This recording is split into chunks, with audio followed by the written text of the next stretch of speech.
তহবিলে কি সাহায্য চাইছেন?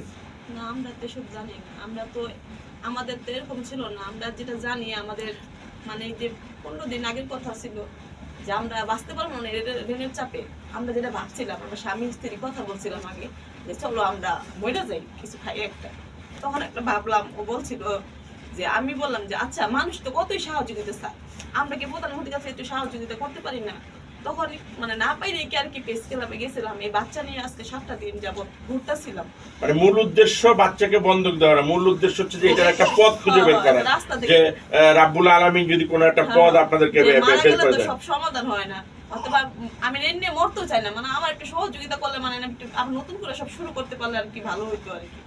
আপনারা এই যে সমিতিগুলো তো সমাজ কল্যাণ মন্ত্রণালয়ের আন্ডারে, আপনারা এখানেও কি কোথাও আবেদন করছেন যে আপনাদেরকে এটা একটু সহজ করে দেখ বা এটা কি করে দেখ? আবেদন না, মানে ওরা যেভাবে চাপ দিতেছে আবেদন